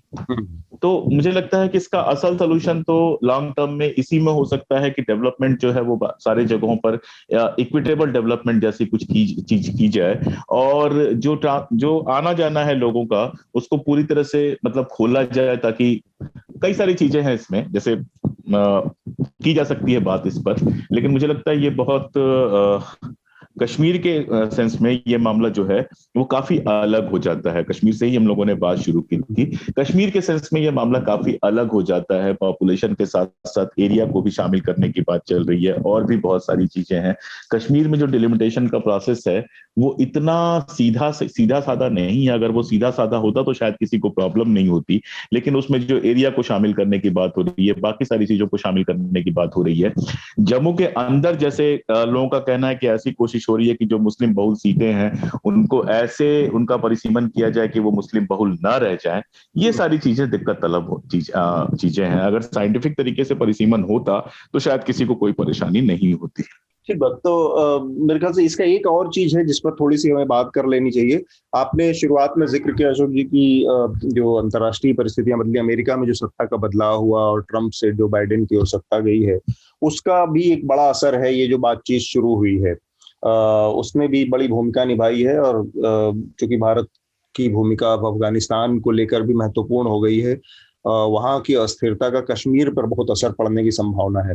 तो इसलिए भी पॉलिटिकल प्रोसेस शुरू करना बहुत जरूरी है। तो थोड़ा सा इस नजरिए से और अगर हम विस्तार से जान पाए, क्योंकि एक बड़ा मेजर जो कहा जाता है कि ड्रॉबैक या जो एक बड़ी जो विदेश मामलों में नीतिगत चूक के तौर पर कहा जाए, वो प्रधानमंत्री की तरफ से ऑलरेडी की जा चुकी है। वो है डोनाल्ड ट्रंप का चुनाव प्रचार करना वहां जाकर और फिर यहाँ बुलाकर। तो जाहिर सी बात है कि रिश्तों में एक तरह की अंदर में तलखी होना स्वाभाविक है जो बाइडेन के साथ। तो ऐसे में ये जो बदलाव हुआ है उसकी अगर थोड़ी सी आप व्याख्या कर पाए। ये बदलाव तो सर्वविदित है। ट्रंप जैसे तो नहीं है, बिडेन ज्यादा लिबरल है उसके बारे में। और देखिए, जब तक 370 आपने नहीं हटाया था तब तक ये था कि वो आपका इंटरनल मामला था। आप कभी आर्मी भेज रहे थे, कभी इलेक्शन करा रहे थे, कभी कुछ कर रहे थे, चल रही थी चीजें। लेकिन एक बार आपने 370 हटा दिया और पाकिस्तान ने जिस तरह से विरोध किया उसका, और बाकी जगहों पर भी जिस तरह का विरोध हुआ, उससे उस समय कोई बड़ा फर्क भले ना पड़ा हो, लेकिन वो एक इंटरनेशनल इशू तो बन ही गया। तो ये अपने आप में एक बहुत बड़ी पॉलिटिकल चूक थी अगर इस रूप में इसको देखा जाए तो। अब देखिए, अगर मान लीजिए कि अफगानिस्तान में निकट भविष्य में तालिबान वापस लौट के आते हैं, जिसकी पूरी पूरी उम्मीद है, तो हम जानते हैं तालिबान का पहले भी बड़ा हस्तक्षेप रहा है कश्मीर के अंदर। कश्मीर में एक जमाने में उनको क्या कहते थे, दोस्त मुजाहिद कहते थे, जो अफगानिस्तान में ट्रेन होके या अफगानिस्तान के कबीलों से आते थे यहाँ पर टेररिज्म करने के लिए। अब अगर वो दोबारा आता है और दोबारा उसी तरह की नीतियां अपनाता है तो कश्मीर में बहुत मुश्किल हो जाएगा, क्योंकि होम ग्रोन टेररिज्म ही इतना तेजी से बढ़ रहा है वहां पर। एक समय लगा था कि होम ग्रोन टेररिज्म पूरी तरह से खत्म हो जाएगा, लेकिन होम ग्रोन टेररिज्म को सारी कोशिशों के बावजूद, सारे लॉकडाउन और सारे कुछ के बावजूद आप होम ग्रोन टेररिज्म को खत्म नहीं कर पा रहे हैं। उसमें अगर बाहर से मदद मिलनी शुरू होती है तो ये बहुत मुश्किल हो जाएगा। एक चीज सरकार बहुत साफ तरीके से जानती है, वो कहे ना कहे, कि लोगों का विश्वास पूरी तरह से खो चुकी है। कश्मीर के अंदर लोगों का गुस्सा है, तो लोगों से किसी तरह का कोई समर्थन मिलने की कोई उम्मीद है नहीं। इसमें आपने क्या किया कि जो थोड़ी बहुत पॉलिटिकल पार्टियां थी, उनके कार्यकर्ता थे जो आपके लिए थोड़ा बहुत आपका साथ देते थे, उनको भी आपने उठा के किनारे कर दिया। तो आपने अपने लिए एक ऐसी स्थिति बना ली थी कि आप एक तो इंटरनेशनली जो पॉलिटिक्स है, इंटरनेशनली जो कूटनीति है, उसमें वल्नरेबल हो गए 370 हटा के। आपने देखा चाइना अलग से प्रेशर बनाए हुए है। दूसरा ये कि अगर भविष्य में बाहर से आतंकवादी आते हैं या तालिबान इस तरह की कोई कोशिश करता है, तो आपने इंटरनली खुद को वल्नरेबल बना लिया कि वहां पर आपको किसी तरह का कोई सपोर्ट मिलने वाला है नहीं। तो ये दो बड़ी दिक्कतें हैं जिसका फिलहाल शायद इनके समझ में आ रहा है कि अगर कुछ लोगों को, कुछ नेताओं को भरोसे में रखकर वहां पे इलेक्शन करा लिया जाए तो शायद थोड़ी स्थितियां बेहतर हों। लेकिन मुझे ऐसा लगता नहीं है, जितना कश्मीर का मेरा अनुभव है और खासतौर पर पिछले दिनों जो कश्मीर के लोगों से लगातार बातचीत हुई है, कि इन पार्टियों के ऊपर से भी लोगों का भरोसा बुरी तरह से हटा है। अगर इनको वो वोट देंगे तो सिर्फ इसलिए वोट देंगे कि चलो कम से कम बीजेपी नहीं है ये है, और प्लस ये है कि लोकल जो गवर्नेंस है उसके लिए वोट देंगे। इससे ज्यादा इससे कश्मीर घाटी में तुरंत कोई असर पड़ेगा ऐसा मुझे समझ में आता नहीं है। तो सच्चाई ये है कि फिलहाल हम बहुत बुरी तरह से हम फंसे हुए हैं। कश्मीर में कल क्या होगा इसके बारे में स्पष्ट तौर पे कुछ कह पाना अभी किसी के बस की बात नहीं है। और ब्लंडर्स तो किए हैं, एक से बढ़ के एक ब्लंडर्स किए हैं। एक सबसे बड़ी बात तो यही है कि हमने सारे पड़ोसियों को दुश्मन बना लिया है। ठीक बात। शार्दुल, आपकी आखिरी टिप्पणी इस पर और फिर हम अगले विषय पर जाएंगे। देखिए, अधिकतर बातें हो चुकी है। मैं एक चीज बस याद दिलाना चाहूंगा, हमने जब लास्ट टाइम कश्मीर की बात की थी तब भी ये बात हुई थी कि जो लोकल गवर्नेंस वाली बात है ना, राष्ट्रीय पार्टी होनी चाहिए, वो बात ठीक है, लेकिन ये 3 ही मॉडल है ना हमारे, एक स्थानीय इकाई, प्रदेश की इकाई और राष्ट्रीय। जो इन्होंने ये किया ना राज्य को लेकर और बीच में कुछ नहीं दिया, और ये चुनाव जो करवाए थे पंचायत टाइप के, वो पंचायत भी चुनाव नहीं थे, वो कुछ और नाम था उनका, डीडीसी के चुनाव था, डीडीसी के चुनाव। तो वो प्रतिनिधि इन्होंने कहा था वो सीधे केंद्र से टच में रहेंगे। तो हमने जो बात की थी, भाई राजनीति केवल ये सड़क ठीक कराना और लोकल काम कराने की ही थोड़ी होती है। वो लोकल आइडेंटिटी, प्रदेश की आइडेंटिटी, उसके अंदर और कन्फ्लिक्टिंग नैरेटिव उन सब की भी होती है। अगर ये वो नहीं छोड़ेंगे, अगर प्रदेश में रोकर राजनीति नहीं होने देंगे, तो वो इशू कश्मीर के, जम्मू के, पूरे प्रदेश के, वो कैसे निकलेंगे, उनकी बात कैसे हो पाएगी? हर चीज केंद्र नहीं चला सकता।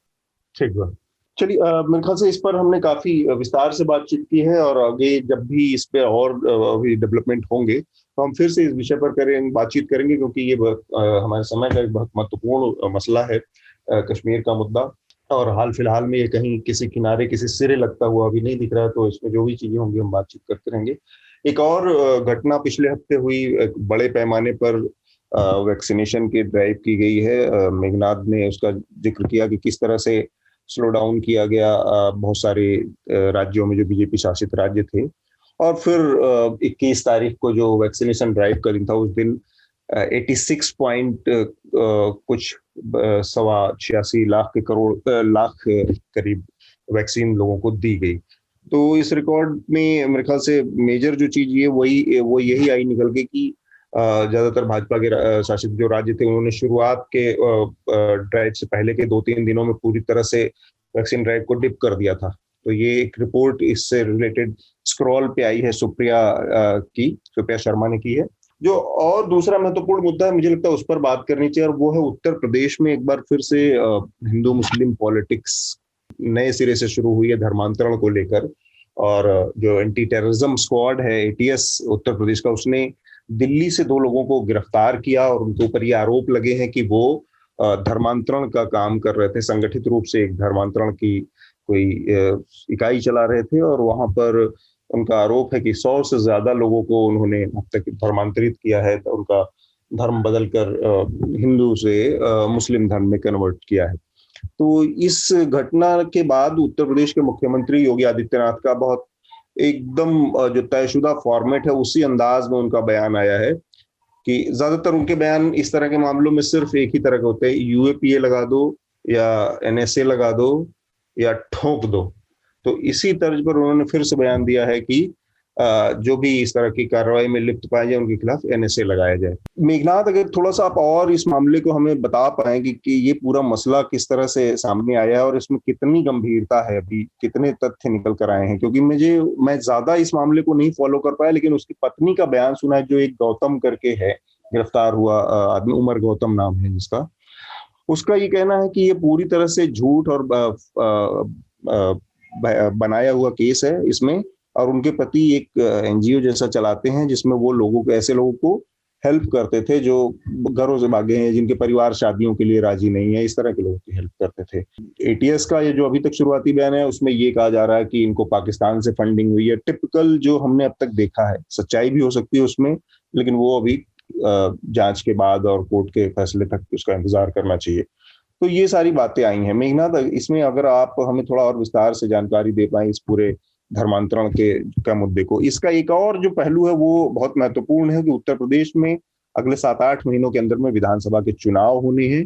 उससे पहले ये मुद्दा एक बड़ा धार्मिक ध्रुवीकरण का मुद्दा बनकर उभर रहा है। जी अब्दुल सर, आपने आई थिंक वैसे तो डिटेल्स बता ही दिए हैं कि क्या हो रहा है वहां पे, पर अब्दुल सर हम वैक्सीन्स के बारे में पहले बात करेंगे या इसके बारे में? मुझे थोड़ा इसके कंफ्यूजन हो बारे में पहले गया। हम बात कर ले। अच्छा हाँ, अच्छा ठीक है। तो ये एक्चुअली आपने बिल्कुल सही कहा। अभी तो इलेक्शंस आने वाले हैं, तो आपको काफी ऐसे डेवलपमेंट्स दिखाई देंगे उत्तर प्रदेश में। एक एलिगेशन लगा है कि 2 क्लेरिक्स जो है उन्होंने 1000 से ज्यादा लोगों को इस्लाम में कन्वर्ट किया, इसीलिए एंटी टेररिज्म स्क्वाड उन पे लगा दिया है। मुफ्ती काजी जहांगीर आलम और मोहम्मद उमर गौतम, इन्होंने ये एक ऑर्गेनाइजेशन चलाते थे, इसका नाम था इस्लामिक दावा सेंटर। तो एलिगेशन ये है कि उन्होंने लार्ज स्केल रिलीजियस कन्वर्जन्स किए यहाँ पर। और अगर आपको पता होगा तो पिछले साल उत्तर प्रदेश गवर्नमेंट ने एक लॉ भी पास कर दिया था कि अगर आप मैरिज करते हैं और फिर कन्वर्ट करते हैं वो इलीगल होगा, और अब ब्यूरोक्रेट्स डिसाइड करेंगे कि आपका कन्वर्जन लीगल है या नहीं। तो इसमें आपको फॉर्म भरना पड़ता है, आपको ही नहीं, जो कन्वर्ट हो रहे हैं उनको ही नहीं, पर जो कन्वर्ट कर रहा है वो भी फॉर्म भरते हैं। तो मैं थोड़ा सा यहाँ पर मतलब ये डिटेल एक्चुअली है नहीं रिपोर्ट्स में, पर मुझे लगता है कि इसी तरह से ये मुफ्ती काजिम और मोहम्मद उमर जैसे लोग मिल रहे हैं अभी उत्तर प्रदेश गवर्नमेंट को। क्योंकि मुझे लगता है कि जब ये लोग फॉर्म भरते हैं कन्वर्जन का, तो फिर एक सॉर्ट ऑफ टारगेट भी लग जाता है जो कन्वर्ट कर रहे हैं उन पर। क्योंकि अगर आप इंफॉर्मेशन दे रहे हैं गवर्नमेंट को कि हाँ इसने मुझे कन्वर्ट किया, तो फिर गवर्नमेंट फिर उनपे एसेंशियली कार्रवाई करना शुरू कर देती है। ठीक बात। तो एसेंशियली ये एक प्रीएम्प्टिव मेजर भी होता है कि मैरिज को लेकर अगर आप कन्वर्ट कर रहे हो तो फिर कौन कन्वर्ट करने वाला है, तो फिर उसको शट डाउन कर दो, फिर वहीं पे सीधे टारगेट करके उनको। हाँ एग्जैक्टली। और वो लॉ में प्रोविजन ही है ये कि आपको ये सब डिक्लेरेशन देके, तो फिर आप सोचिए कि कितने हद तक सर्वेलेंस बढ़ गया होगा जब से वो लॉ आया है तब से। न्यूज लॉन्ड्री ने इस पर काफी रिपोर्ट्स भी किए थे। अतुल सर, आकांक्षा और बसंत भी गए थे उत्तर प्रदेश में। वहां पे लखनऊ में एक शादी रोक गई थी, आपको याद होगा। लखनऊ में एक शादी हो रही थी और वहां पर पुलिस पहुंच गई और कहने लगी कि नया लॉ आ गया तो आपने इसमें रजिस्टर क्यों नहीं किया। तो तब से काफी ऐसे केसेस, छोटी छोटी केसेस आ रही है जहां पर यूपी पुलिस ये कर रही है। पर आई थिंक ये पहला मामला है जब एंटी टेररिज्म स्क्वाड लगा दिया है इस पर। तो अभी मुझे लगता है कि योगी आदित्यनाथ के 2 फेवरेट लॉज है, एक तो नेशनल सिक्योरिटी एक्ट और दूसरा है यूएपीए। तो अगर कोई जर्नलिस्ट होगा उस पे यूएपीए लगा देंगे, बोल देंगे कि ये राइट करने के लिए आए थे। और अगर उनको कोई रिलीजियस कन्वर्सेशन का मामला एक्सेट्रा आ जाए तो एनएसए लगा देते हैं। इवन काउ विजिलेंटेज जब कुछ भी करते हैं तो उनके वो जो विक्टिम्स है उन पर एनएसए लगा देते हैं। तो ये हमको काफी हद तक दिखाई दिया है। तो मुझे लगता है कि पता नहीं, मुझे ऐसे लग रहा है कि थोड़ा सा योगी आदित्यनाथ की तरफ से थोड़ा सा इसको कम्युनल ट्विस्ट देने की भी कोशिश हो रही है और थोड़ा सा डेस्परेट हो रहे हैं। अशोक जी, ये जिस तरह से उत्तर प्रदेश में घटनाक्रम हुआ है, क्योंकि ये जो बहुत महत्वपूर्ण था, जो कन्वर्जन लॉ चेंज किया था, बदलाव किया था उसमें, और शादियों को लेकर जिस तरह से नियम बनाए गए थे, तो तभी से ये बात आशंकाएं उस समय भी जिताया। हम लोगों ने अपने 1-2 पॉडकास्ट में भी जिक्र किया था और रिपोर्ट्स भी कई सारी की थी कि ये स्थितियां हो सकती हैं कि आप पहले से लोगों को इस तरह से टारगेट कर सकते हैं। और इस मामले में करीब करीब वही होता हुआ दिख रहा है कि जो लोग हेल्प करने के लिए, इस बात का कहीं दावा नहीं है कि किसी को जबरन कन्वर्ट किया जा रहा है या किसी को पैसे का लालच दिया जा रहा है या किसी को किसी तरह से भरमाया जा रहा है, इस बात के सबूत नहीं है। लेकिन लोग अपने से जा रहे हैं, अपनी इच्छा से जा रहे हैं शादी करने, उसके राह में भी इस तरह की चीजें अटकाई जा रही हैं। ये इसको आप कैसे देख पा रहे हैं? ये चुनाव के पहले उछाला जा रहा है, एक हथकंडा है सिर्फ, या फिर और भी इसके कुछ चीजें आया? नहीं, सिर्फ चुनाव के पहले उछाला जा रहा हथकंडा नहीं है। ये आरएसएस की जो पूरी स्कीम ऑफ थिंग्स है उसका हिस्सा है। ये लव जिहाद का जो पूरा तमाशा फैलाया गया और सारा कुछ जो हो रहा है, तमाम कई हाई कोर्ट्स ने इस बात को बहुत साफ तौर पे कहा कि 2 बालिग लोग अगर शादी करना चाहते हैं तो उसमें कोई हस्तक्षेप नहीं होना चाहिए। लेकिन जबरदस्ती एक कानून बनाया गया तमाम भाजपा शासित राज्यों में और उसमें इस तरह की टारगेटिंग चल रही है। लेकिन फिलहाल ये एक बड़ा मुद्दा चुनाव के लिए भी है। आप जानते ही हैं, आप लोगों ने खुद ही रिपोर्ट की है कि किस तरह से लाशें देखी गई हैं, कितना बुरा हाल रूरल यूपी का और सेमी अर्बन यूपी का हुआ है, लखनऊ जैसी जगहों का कितना बुरा हाल हुआ है। कोविड में किसी भी तरह की फैसिलिटी उपलब्ध कराने में सेकेंड वेव में सरकारें पूरी तरह से नाकाम रही हैं। यूपी की सरकार तो पूरी तरह से नाकाम रही है, और चूंकि मैं उसी प्रदेश से आता हूं, मैं जानता हूं कितने मेरे रिश्तेदारों ने ये सारा कुछ झेला, और यूपी में मदद करा पाना कितना मुश्किल काम था, ये सब लोग जानते हैं। तो माहौल तो ये खराब हुआ ही है। इधर आप देख रहे हैं कि केशव प्रसाद मौर्य ने सीधे सीधे कहा कि अगले चुनाव के बाद तय होगा कि नेता कौन होगा। इतने सालों में पहली बार योगी जी जो है वो केशव प्रसाद मौर्य के घर पहुंचे, तो योगी की अपनी कंडीशन भी कोई बहुत अच्छी पार्टी के भीतर नहीं है, ये भी हम सब लोग देख पा रहे हैं। तो ऐसे में सिर्फ एक ही हथियार रह जाता है, जिस हथियार से इतने लंबे समय से लोगों को ये चलाते रहे हैं, कि लोगों को ये एहसास दिलाया जाए कि भैया तुम मर रहे हो तो कोई बात नहीं, मुसलमान परेशान है ना, इतना काफी है। मतलब वही सांप्रदायिकता के नाम पे वोट लेने की कोशिश की जाए। तो ये बिल्कुल सही कहा शार्दुल ने, बिल्कुल ठीक कहा कि चुनाव नजदीक आ रहे हैं और इस तरह की घटनाओं में एक तेजी देखने को हमको मिलेगी, वो मिल रही है। और ये मतलब इतना अब जाना पहचाना हो गया है कि इस पर बहुत बातचीत करने में भी कुछ समझ में नहीं आता है, क्योंकि एकदम ये जानी मानी तकनीक हो गई है कि जब आप संकट में फंसो, जब बाकी सारी चीजों में फंसो, तो इस तरह के मामले बढ़ा दिए जाएं। इसके पहले आपने देखा था वेस्टर्न यूपी में किसान आंदोलन से जिस तरह से परेशान, आप कह रहे कि डिस्ट्रैक्शन टेक्निक टाइप हो गई एसेंशियली। नहीं, हाँ बिल्कुल, आपने डिस्ट्रैक्शन टेक्निक भी हो गया, और दूसरा कि जो ध्रुवीकरण पूरा का पूरा होता है ना, रिलीजियस ध्रुवीकरण होता है, इकलौता वही तरीका रह गया इलेक्शन जीतने का। वेस्टर्न यूपी में किसान आंदोलन से हालत खराब हुई, तो आपने देखा पिछले दिनों कि वहां भी काफी सारी लिंचिंग शुरू हो गई।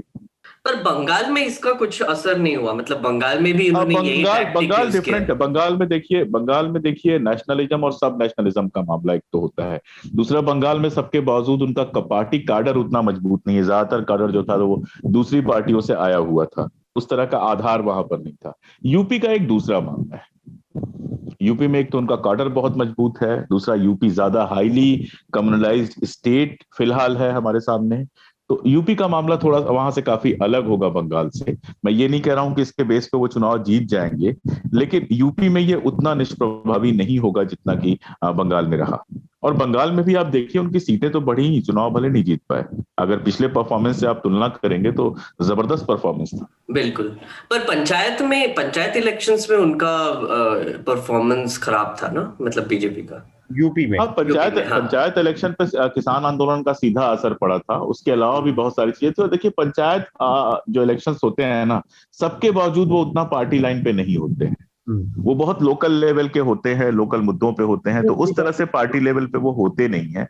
लेकिन इसके बावजूद जो पंचायत इलेक्शन में जिस तरह का परफॉर्मेंस रहा बीजेपी का, उसको लेके धक्का तो लगा ही है उनको, उसी को लेके वो ज्यादा परेशान है कि अगर ये कंटिन्यू किया तो विधानसभा में नुकसान हो सकता है, ज्यादा नुकसान हो सकता है। बीजेपी के अंदर एक बड़ी चिंता भी है, जो पंचायत के नतीजे आई है, जो सारी एक्सरसाइज आपको देखने को मिली कि बीएल संतोष गए, फिर योगी को यहाँ बुलाया गया, फिर दोबारा वहां पर आरएसएस के साथ भी, ये सारी। और इसके अलावा जिसको आप लोग सबसे ज्यादा रिपोर्ट कर रहे हैं, और बाकी भी तो मतलब नोएडा मीडिया को छोड़ दीजिए, लेकिन बाकी भी रिपोर्ट हो रहा है, राम जन्मभूमि को लेकर जिस तरह से करप्शन का मामला आ रहा है, इन सारी चीजों ने अनीस तो एक पैदा किया ही है।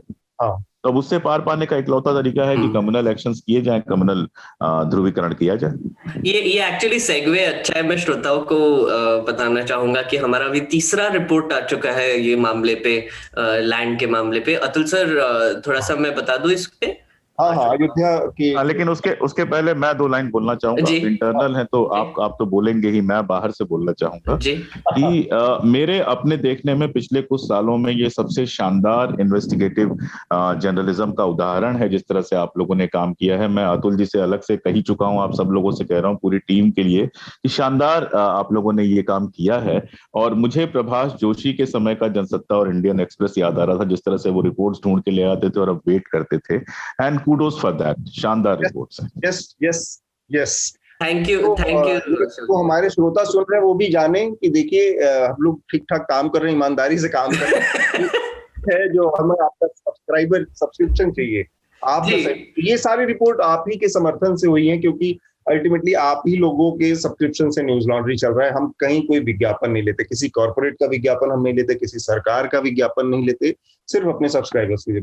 तो मेघनाथ, वो जो आप है उसकी एक बार उसका भी जिक्र कर दे, जो हमारी अयोध्या से रिलेटेड रिपोर्ट कैसे जा रही है? तो एक्चुअली तीसरा रिपोर्ट आ चुका है। आयुष और बसंत ने ये रिपोर्टिंग की है, पूरी इन्वेस्टिगेटिव जो जर्नलिज्म की बात हो रही है उसकी। तो तीसरे रिपोर्ट में ये निकल कर आ रहा है कि जो लैंड जो बेचा खरीदा जा रहा था वो गवर्नमेंट का था।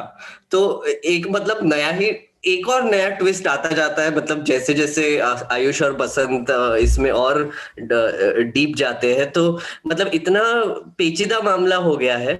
पहले तो ये उन पे आरोप लगा था कि 10 मिनट में आपने इतना कॉस्ट इन्फ्लेट कैसे कर दिया एक लैंड का। फिर दूसरा आरोप अब ये लगा है, और सब ये हमारे ही रिपोर्टिंग से हुआ है, दूसरा आरोप अब ये लगा है कि जो लैंड जो बेचा जा रहा था वो उसमें बीजेपी का कनेक्शन था, मेयर का नेफ्यू ही था जिसने 20 लाख में खरीद के करोड़ों में बेच दिया। अब तीसरा मामला ये आ रहा है कि जो लैंड बेचा था वो गवर्नमेंट का था, तो वो कोई बेच ही नहीं सकता था, गवर्नमेंट का मामला था। तो एक तो अगर आप सही में राम भक्त हो तो फिर गवर्नमेंट फ्री में लैंड दे सकती थी। एसेंशियली मेरा कहने का मतलब ये है, जमीन तो ये सरकारी जमीन थी तो वो फ्री में ही दे सकती थी। हाँ बिल्कुल, 2.5 करोड़ रुपए पे किए गए, तो जाहिर सी बात है इसमें अपने लोगों को फायदा पहुंचाया जा रहा है। और उसमें नहीं, ये तो मानते हैं ना, सबे भूमि गोपाल की। सबे भूमि गोपाल की, उसके लिए गोपाल के फंड से, गोपाल के ट्रस्ट से इतना सारा पैसा क्यों देना पड़ा? बिल्कुल। और एक और चीज मैं जोड़ना चाहूंगा अतुल सर इसमें, कि देखिए अगर आपको मतलब ये रिपोर्ट्स अच्छे लग रहे हैं तो जरूर न्यूज़ लॉन्ड्री को सब्सक्राइब जरूर कीजिए। पर एक और चीज समझ लीजिए कि हम ये रिपोर्ट्स कर पा रहे हैं क्योंकि हमको कोई कॉर्पोरेट या गवर्नमेंट एड्स नहीं देती है, पर इससे हमारे रिपोर्टर्स पे क्या इफेक्ट होता है देख लीजिए। क्योंकि अब आयुष और बसंत के दिमाग में एक चीज बैठ चुकी है कि वो लोग ढूंढते रहेंगे, वो लोग एकदम फोकस करके इन्वेस्टिगेट करते रहेंगे। इन पे एडिटर्स का या फिर कोई मैनेजमेंट का इन पे कोई वैसे दबाव नहीं आएगा, क्योंकि हम पे कोई दबाव नहीं आ रहा है, और इसकी वजह से वो इतना अच्छा काम कर पा रहे हैं। और उनको ये भी पता है कि हमारे सब्सक्राइबर्स जो सपोर्ट कर रहे हैं उनके ही पैसों से उनका रहने खाने का, ट्रैवल का खर्चा भी निकल रहा है। और ऊपर से उनको ये भी उनके दिमाग में पीछे बैठ गया है कि कोई अगर लीगल इशू होगा या फिर कोई पुलिस की कार्रवाई होगी तो इसमें भी हमने देखा है कि हमारे सब्सक्राइबर्स हमको सपोर्ट करते हैं। तो जरूर ये हमारे ट्राइब का एक हिस्सा बन जाइए और न्यूज़ लॉन्ड्री को सब्सक्राइब कीजिए। हमको ऐसे और बहुत काम करने, और ऐसे हमारे रिपोर्टर्स एकदम आतुर है ऐसे और काम करने के लिए। बिल्कुल। तो इस पे हम थोड़ा सा समय को ध्यान में रखते हुए अगला जो विषय है, थोड़ा मैं चाहूंगा कि उस पर मेघनाद और शार्दुल संक्षेप में थोड़ा सा आप भी बताएं, क्योंकि शार्दुल की भी रुचि इन विषयों पर है, वैक्सीन से रिलेटेड, मेडिकल उससे रिलेटेड, और मेघनाद ने भी इसका स्टडी किया जो वैक्सीन ड्राइव हुई पिछले हफ्ते, जिसमें ये रिकॉर्ड बनाया गया कि एक दिन में सबसे ज्यादा वैक्सीन लगाई गई, 86 लाख से ऊपर की वैक्सीन लगाई गई, अलग अलग राज्यों ने उसमें रिकॉर्ड बनाए। और उसी से रिलेटेड एक और आंकड़ा आया है जो कोवैक्सीन इंडिया की अपनी जो डेवलप्ड वैक्सीन है, भारत बायोटेक ने जो डेवलप किया है, उसके 3rd फेज के डाटा रिलीज हुए हैं, और एफिकेसी जो रेट बताया गया है वो 77, आई एम राइट शार्दुल, 77% के ऊपर आया बताया गया है जी, 77.8 जी। तो ये काफी मतलब अच्छे नतीजे हैं। 77 पॉइंट एफिकेसी की तो बहुत अच्छी है, मेरे ख्याल से इतना तो फाइजर का भी इसी के आसपास है, फाइजर का ज्यादा है, इससे भी लेकिन कोविशील्ड से बेहतर है। लेकिन अभी हम वैक्सीन के बारे में एक बात करें, ये सारे यूपी वाले विषय पे मैं श्रोताओं के लिए करूंगा, हालांकि ये हफ्ता में होता है। इस बार अगर आप मेरी टिप्पणी समझना चाहते हैं तो इस बार आपको चर्चा के एंड में भी एक गाना मिलेगा, वो ही टिप्पणी है उत्तर प्रदेश सरकार पर कंबाइंड। वैक्सीन के बारे में कुछ बातें, इसका जो डेटा है वो 77.8% है, लेकिन ये अभी किसी भी जर्नल में पब्लिश नहीं हुआ है, तो इसको इंडिपेंडेंटली एनालाइज नहीं किया गया है अभी। ये अभी WHO के आगे पेश हो चुका है, और CRDO के आगे हो चुका है, और SEC के आगे पेश हुआ है, और उन्होंने इसको अभी भी पूरी तरह से स्वीकृति नहीं दी है। इसको केवल स्वीकृति दी गई है इमरजेंसी यूज की, अभी ये फुल मार्केट स्वीकृति नहीं है। अच्छा, वैक्सीनेशन से जुड़ी और बातें कही, जो जैसा कि पहले अतुल जी और मेघनाथ ने बताया था, ये वर्ल्ड रिकॉर्ड नहीं था। चीन ने, जैसा हम सबको पता है, बिना कोई वैक्सीन आयात किए इनफैक्ट 1.3 बिलियन लोगों को वैक्सीनेट किया है। अब बाकी मेघनाथ आगे चर्चा को बनाए या मैं अपने पॉइंट रखूं, बताइए। नहीं, बोलो शार्दुल। ठीक है, तो एक तो ये इवेंट इसलिए बना, जैसा पहले कहा था, ये सरकार हर चीज को एक इवेंट बनाने में विश्वास रखती है, लेकिन हमें इसके पीछे की कुछ बातों को ध्यान में रखना चाहिए।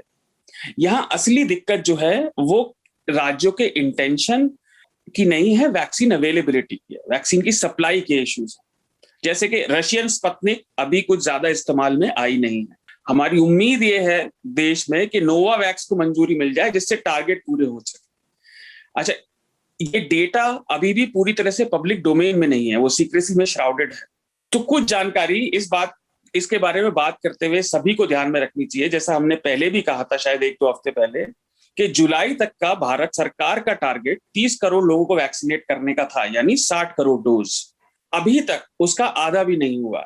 तो इसको ऐसे देखें कि बचे हुए समय में, जो 1-1.5 महीने का समय बचा है ले देकर, उसमें हमें उतने वैक्सीनेशन करने पड़ेंगे जितने अभी हम जनवरी से अभी तक नहीं कर पाए, इस पुराने डेटा को पूरे करने के लिए। सरकार ने उसके ऊपर एक और टारगेट रख दिया है, साल के अंत तक जितने भी 2020 के हिसाब से 94 करोड़ जो एडल्ट हैं उन सबको वैक्सीनेट करने का, यानी करीब 186 करोड़ टोटल डोज, जिसमें से 300 करोड़ फर्स्ट डोज हो चुकी हैं और 150 दोनों डोज हो चुकी हैं। इसका मतलब यह है कि हमें हर दिन, जो ये वर्ल्ड रिकॉर्ड का इतना शोर मचा था कि उसके बाद गिर गया, कई राज्य, मध्य प्रदेश का क्लैरिफिकेशन भी आया था इस महीने की शुरुआत में कि वो हर दिन वैक्सीनेशन नहीं कर रहे, हफ्ते में 4 ही दिन वैक्सीनेशन हो रहा है। इसका मतलब ये है, जो इन्होंने सरकार ने टारगेट रखा है, हर दिन हमें 80 लाख लोगों को वैक्सीनेट करना पड़ेगा, तब जाके हम वो टारगेट पूरा कर सकते हैं, अगर वैक्सीन अवेलेबल हो जाए तो भी।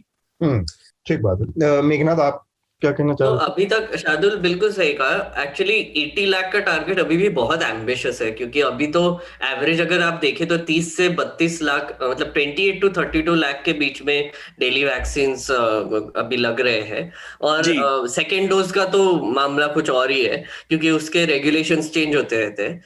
तो एक छोटी सी चीज बोलना चाहूंगा यहाँ पर कि अगर आप वैक्सीनेशन का अगर आप ट्रेंड देखेंगे तो आपको दिखाई देगा कि कुछ स्टेट्स अच्छा काम कर रही है और कुछ स्टेट्स अच्छा काम नहीं कर रही है। कुछ स्टेट्स बस पीआर करने में पड़ी हुई है। जैसे आप मध्य प्रदेश को ही देख लीजिए, तो मध्य प्रदेश में जब वैक्सीन्स इतने ज्यादा दे दिए गए, ऐसे 17 लाख वैक्सीन दे दिए गए टोटल वो स्टेट में, तो उससे पहले 18, 19 और 20 जून को 100 से कम वैक्सीन दिए गए थे। 100-150 के आसपास वैक्सीन दिए गए थे, और फिर वो बचा के फिर नया स्टॉक लाकर फिर एक दिन में सब बीजेपी स्टेट्स ने कोऑर्डिनेट करके ये एक सिंगल डे में एक वैक्सीनेशन ड्राइव चला है। उसमें 86 लाख वैक्सीन लगे हैं, ये क्लेम कर रहे हैं।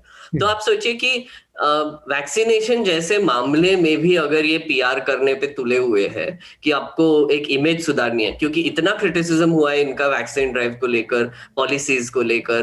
पहले स्टेट्स को डिस्ट्रीब्यूशन और प्रोक्योरमेंट का दे दिया, फिर बाद में अब सेंटर कर रही है, तो फिर उसका भी ब्लेम सेंटर पे, स्टेट्स पे लगा दिया, और वो भी नॉन बीजेपी स्टेट्स पे लगा दिया। तो ये जो एक प्रयास है वो यही है कि हमारी स्टेट्स काम कर रही है पर और स्टेट्स काम नहीं कर रही है, इसके पॉलिटिक्स खेलने की कोशिश हो रही है यहाँ पर। और मैं यहाँ पर एक वरिसम बात लेकर आना चाहूंगा कि डॉक्टर गुलेरिया जो है एम्स के, उन्होंने कहा है कि 6 से 8 वीक में थर्ड वेव आने की बहुत बड़ी संभावना है। और एक इससे ही जुड़कर एक न्यूज आ रही है, जो 40 केसेस जो डेल्टा प्लस वेरिएंट के मिले हैं, तो वो डेल्टा प्लस वेरिएंट कितना इफेक्टिव है, उससे क्या होता है एग्जैक्टली, ये अभी तक किसी को पता नहीं है। और आई थिंक इसके भी केसेस बढ़ने की संभावना है। तो इस केस में जब हम थर्ड वेव के मुकाम पर आ पहुंचे हैं, तो फिर गवर्नमेंट को ऐसी चीजों में ध्यान देना चाहिए, नहीं देना चाहिए, ये मैं आप पर छोड़ता हूँ एसेंशियली। ठीक बात। संक्षेप में मैं बस इस पर अपनी छोटी सी 1-2 लाइन की टिप्पणी मेरी ये कहने का है कि मान लीजिए कि देश ने 86 लाख, या मध्य प्रदेश जिसका जिक्र मेघनाथ ने किया, वहां पर जिस दिन ड्राइव हुई उस दिन उन्होंने 17 लाख डोजेस दिए। लेकिन उसके एक दिन पहले उन्होंने क्या दिया, और उसके दूसरे दिन मतलब 692 हाँ 692 डोजेस सिर्फ दिए थे।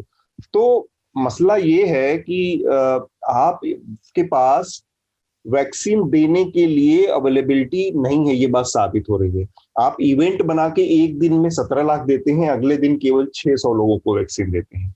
तो ये बताता है कि हमारी जो समस्या की जड़ है, जो हमारे लिए परेशानी है, वो ये है कि मास वैक्सीनेशन हमको करना है और बहुत कम टाइम में करना है, क्योंकि थर्ड वेव का संकट है। जो सेकेंड वेव में हमने देखा कितनी तबाही इस देश ने देखी है, उसके बावजूद हमारे पास ऐसे समय में भी अगर सरकारों के दिमाग में सिर्फ इवेंट, छवि प्रबंधन, परसेप्शन, यही सब चल रहा है, तो ये बड़े दुर्भाग्य की बात है। अशोक जी, आपकी अपनी टिप्पणी इस मामले पर? नहीं, मुझे नहीं लगता अलग से मैं क्या टिप्पणी करूं। मतलब इस देश में जहां अभी थोड़े दिन पहले तक हम लोगों ने सेकेंड वेव में इतना भयानक सब कुछ देखा है, अगर उसके बाद भी सरकार सिर्फ इवेंट मैनेजमेंट में और नोएडा मीडिया को हेडलाइंस प्रोवाइड करने में लगी हुई है, तो बस दुर्भाग्य कहा जा सकता है। और क्या, जिस तरह के मतलब एक दिन आपने रिकॉर्ड बनाने की बात कर दी और हो गया, उस दिन जम के प्रचार हो गया, बाकी दिनों पे कोई चिंता नहीं है, आपके पास मेडिसिन है नहीं। और जो अभी शार्दुल बात कर रहे थे कि टारगेट फिक्स किए हैं, तो वो इतने सारे टारगेट हम देख चुके हैं कि 2020 के अंत तक ये हो जाएगा, 2019 के अंत तक ये हो जाएगा, कि उनमें से कोई भी टारगेट पूरा होता हुआ हम नहीं देख पाए। तो मुझे नहीं लगता है कि वो टारगेट फिक्स भी सीरियसली होता है। वो टारगेट फिक्सेशन भी जो होता है वो सिर्फ मीडिया में हाईलाइट देने के लिए होता है, मीडिया में हेडलाइन देने के लिए होता है। इससे ज्यादा चीजों को सीरियसली ये सरकार ले ही नहीं पा रही है। लगातार एक पॉलिसी पैरालिसिस बनी हुई है, जिसको प्रचार से ढकने की कोशिश की जा रही है। इससे ज्यादा इस पर क्या कहा जाए। ठीक बात, थोड़ा सा समय हाँ, मैं एक छोटी सी बात और जोड़ना चाहूंगा। हाँ। इन सब बातों का ये भी मतलब है कि अगर ये वैक्सीनेशन का टारगेट, जो रिकॉर्ड की बात हुई 85 लाख हुए, अगर हम 80 लाख रोज वैक्सीनेट करने का औसत लेकर नहीं चले, तो हमें फिर इम्यूनिटी डेवलप करने में प्रॉब्लम आएगी, जैसा थर्ड वेव की बात की, और वो बच्चों के लिए भी प्रॉब्लम होगी। लेकिन ये क्वेश्चन करने का मतलब ये बिल्कुल भी नहीं है कि जो हेल्थ सेक्टर में, वैज्ञानिक सेक्टर में लोग जी तोड़ पहले दिन से मेहनत कर रहे हैं, हम उनकी बुराई कर रहे हैं। इसमें उनकी गलती नहीं है, ये नीतिगत गलतियां हैं। और हमारे पास जो अवेलेबिलिटी नहीं है, वो उसमें नीतिगत वजहें रही हैं कि हमारे पास क्यों नहीं है। उसकी वजह रही है कि सीरियल से जो गलत फैसले लिए गए लगातार पिछले 6 महीनों में, उनकी वजह से हमारे पास आज वैक्सीन का अभाव है। खैर, हमने इस पर पहले भी काफी बात की है। थोड़ा समय की पाबंदी को देखते हुए हम रिकमेंडेशन की तरफ बढ़ेंगे। मैं चाहूंगा एक आखिरी बात मैं अतुल इस पे कह दूं कि कश्मीर हो, ये तीनों इशू जिनकी हमने बात की, इन सब इश्यूज में अगर कुछ कॉमन है तो वो ये है कि कोई लॉन्ग टर्म पॉलिसी आपके पास है नहीं। आप नी जर्क रिएक्शन करते हो, और नी जर्क रिएक्शन भी ऐसा होता है कि आपको उस पॉइंट ऑफ टाइम पे अपनी इमेज सुधार लेनी होती है हेडलाइन मैनेजमेंट से। इसीलिए मैं बार बार पॉलिसी पैरालिसिस की बात कर रहा हूं कि हमारी गवर्नमेंट के पास किसी भी चीज के लिए कोई लॉन्ग टर्म प्लानिंग, कोई लॉन्ग टर्म सोल्यूशन है ही नहीं। बिल्कुल ठीक बात। तो मेघनाथ, सबसे पहले मैं चाहूंगा कि आप अपना रिकमेंडेशन हमारे श्रोताओं को दें। जी, मैं वो एक तो वो स्क्रोल का आर्टिकल जिसकी हम बात करते सुप्रिया शर्मा का, वही एक रेकमेंड करना चाहूंगा। जरूर देखिए कि कैसे वो 86 लाख का टारगेट अचीव किया गया था, आपको उसका कॉन्टेक्स्ट भी मिल जाएगा। और इसके अलावा मैं थोड़े नॉन न्यूज रिकमेंडेशंस देना चाहूंगा। 3 रिकमेंडेशंस है। एक तो एक साउथ कोरियन ड्रामा है फ्लावर ऑफ इविल करके, वो रेकमेंड करना चाहूंगा। उसमें एसेंशियली एक बहुत ही बिजार प्लॉट है, जिसमें एक आदमी जिसने पहले मर्डर्स किए हुए हैं, वो एक आइडेंटिटी बदल के अच्छी एक लाइफ जी रहा है, और उसकी वाइफ जो डिटेक्टिव है वो वही मर्डर्स के पीछे पड़ी हुई है, तो उसका एक एसेंशियली प्लॉट लाइन है। दूसरा रिकमेंडेशन है गॉथम, जो मैं आई थिंक पहले भी दे चुका हूँ। शार्दुल, आई थिंक हम इस पे बात भी कर चुके हैं। मेरा ऑल टाइम फेवरेट शो है, उसका 5वां सीजन अब Amazon प्राइम पे आ गया है, तो जरूर देखिए। फाइनल सीजन है और इसमें जोकर है, तो और भी बढ़िया। और तीसरा रिकमेंडेशन मेरा एक गेम है, फोर्ट्स करके एक रियल टाइम स्ट्रैटेजी गेम मैं खेल रहा हूँ अभी, जिसमें आपको एक फोर्ट बनाना पड़ता है और दूसरों का फोर्ट तोड़ना पड़ता है। तो वो 3 रिकमेंडेशंस मेरे। ठीक बात। शार्दुल, आपका रिकमेंडेशन? मेरी पहली रिकमेंडेशन है अयोध्या की रिपोर्ट, चाहे आप हिंदी में पढ़े या अंग्रेजी में, न्यूज लॉन्ड्री पर। पहले भी ये दी गई थी पर मैं फिर से देना चाहता हूँ। दूसरा एक रिपोर्ट न्यूयॉर्क टाइम्स की ब्रेक्सिट के बारे में, कि कैसे ब्रेक्सिट के बाद ब्रिटेन में एक टाउन की पूरी नक्शा ही बदल गया है, वहां के लोग खुश नहीं हैं, लेकिन दिमाग की संकीर्णता कैसी होती है वो अभी भी ब्रेक्सिट से हटने को तैयार नहीं है, वो पढ़िए। और तीसरा एक गेम जो मेरे सामने बहुत साल बाद आया, मैंने बहुत पहले खेला था, 2012 में आया था एक गेम, इसका नाम है जर्नी। ये गेम कम आपको एक कविता और एक इमोशनल लगता है, बहुत छोटा सा है, ज्यादा देर का नहीं है, 2-2.5 घंटे का, बहुत ही प्यारा गेम है। आप उसे जरूर खेलिए अगर आपको गेम्स खेलने में इंटरेस्ट है, मारकाट से अलग। मारकाट से अलग, सही है। अशोक जी, आपका रिकमेंडेशन? मैं इन दिनों फिलिस्तीन पे काफी कुछ पढ़ने की कोशिश कर रहा हूँ, तो 2 किताबें रिकमेंड कर देता हूँ मैं। एक तो अराफात की एक बायोग्राफी है, थोड़ी मोटी है, थोड़ा धीरज से पढ़ना पड़ेगा, लेकिन बायोग्राफी बहुत अच्छी है। टोनी वाकर और एंड्रू गोवर्स ने लिखी है। कहाँ से छपी है वो तो मुझे तुरंत याद नहीं, देख के बताना पड़ेगा। और दूसरा इलान पेपे की किताब है, जो 1947 का वार वहां पे हुआ था, उस वार पे उन्होंने कंसंट्रेट किया है। किताब का नाम है the ethnic cleansing of Palestine. तो जो कुछ अपने देश में चल रहा है उसको देखते हुए मैं चाहूंगा कि फिलिस्तीन के इतिहास पर, फिलिस्तीन में जो कुछ हुआ है उसको एक बार पढ़ा जाए। और एक और बड़ी प्यारी सी किताब आई है जिसको सीरीज के रूप में, जिसको हम लोगों ने हॉटस्टार पे भी देखा है। विनोद कापरी जब मजदूर वापस जा रहे थे तो उनके साथ बहुत लंबी दूरी तक उनके साथ में गए थे, और उसी पर उन्होंने किताब का नाम दिया है 1232 kilometres the long journey home. तो इस किताब को भी जरूर एक बार पढ़ना चाहिए, हार्पर कॉलिंस से अभी आई है। इस किताब को भी एक बार पढ़ना चाहिए, ये जानने के लिए कि वो जो दौर, जिस दौर में हम लोगों ने घरों में पिकनिक मनाए थे, वो दौर कुछ लोगों के लिए कितना मुश्किल था। बिल्कुल। मेरे 2 रिकमेंडेशन है। एक तो एक फिल्म है, अमेजॉन प्राइम पे है, ब्रोकन प्रॉमिस करके। तो ये अवेलेबल है अमेजॉन पे। ब्रोकन प्रॉमिस एक यहूदी बच्चे की कहानी है जो चेकोस्लोवाकिया में रहता है, और कैसे वो अलग अलग टाइम पे बहुत टैलेंटेड एक फुटबॉल प्लेयर होता है, और अलग अलग टाइम पे वो बहुत रिस्की इस तरह के डिसीजन लेता, फैसले लेता है, और फिर बाद में उसकी वजह से वो सरवाइव कर पाता है, बच पाता है, जबकि उसका पूरा परिवार कंसंट्रेशन कैंप में भेजा जाता है और उनको मार दिया जाता है, कोई नहीं बचता। तो बड़ी अच्छी सी कहानी है एक बच्चे की। और दूसरा रिकमेंडेशन मेरा है, क्योंकि हमने आज कश्मीर पर बहुत विस्तार से बात की, तो अशोक जी की किताब जो है वो कश्मीर नामा, उसको जरूर पढ़ें। हिंदी भाषा में ऐसे भी बहुत ऑथेंटिक रिपोर्टाज बेस और फैक्चुअल स्टोरी, इस तरह के हिस्टोरिकल पर्सपेक्टिव बेस्ड चीजें कम मिलती हैं, तो बहुत मेहनत से तैयार की गई चीजें हैं। मैं वो रिकमेंड करूंगा, कश्मीर नामा। इसके अलावा हम अपनी आज की चर्चा को अब यहाँ पर रोकेंगे। इससे पहले मैं चाहूंगा मेघनाद या शार्दुल को कोई आखिरी बात कुछ अपना रखना है तो अपनी बात कहें।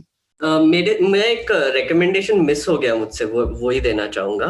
न्यूज लॉन्ड्री पर एक हमने रिपोर्ट पब्लिश की है, नीलोत्पल मृणाल नामक एक बिजनेसमैन है, वो कैसे जस्टिस फॉर एसएसआर जो बवाल चल रहा है 1 साल से, उसके पीछे उन्होंने टेलीग्राम ग्रुप्स बना के रखे और कैसे कोऑर्डिनेटेड ट्रेंडिंग करते हैं वो, और कैसे नैरेटिव सेट करते हैं, इस पर एक रिपोर्ट है न्यूज लॉन्ड्री पर, वो जरूर पढ़िए। ठीक बात। शार्दुल? कुछ नहीं, बस आखिर का गाना ही मेरी जो अयोध्या में हो रहा है उस पर टिप्पणी है। तो वो गाना कौन सा है? बेईमान, मुकेश का बेईमान मूवी का जय बोलो बेईमान की। Thank you. साथ ही हम अपनी आज की चर्चा को आज यहाँ पर रोकेंगे। अशोक जी, शार्दुल, मेघनाद, बहुत बहुत शुक्रिया आप लोगों का। बिल्कुल बिल्कुल, थैंक यू, बाय। ना इज्जत की चिंता, ना फिकर कोई अपमान की, जय बोलो बेईमान की, जय बोलो, जय बोलो बेईमान की, जय बोलो। न्यूज लॉन्ड्री के सभी पॉडकास्ट टिचर, आईट्यूज और दूसरे पॉडकास्ट प्लेटफॉर्म पे उपलब्ध हैं। खबरों को विज्ञापन के दबाव से आजाद रखें, न्यूज लॉन्ड्री को सब्सक्राइब करें।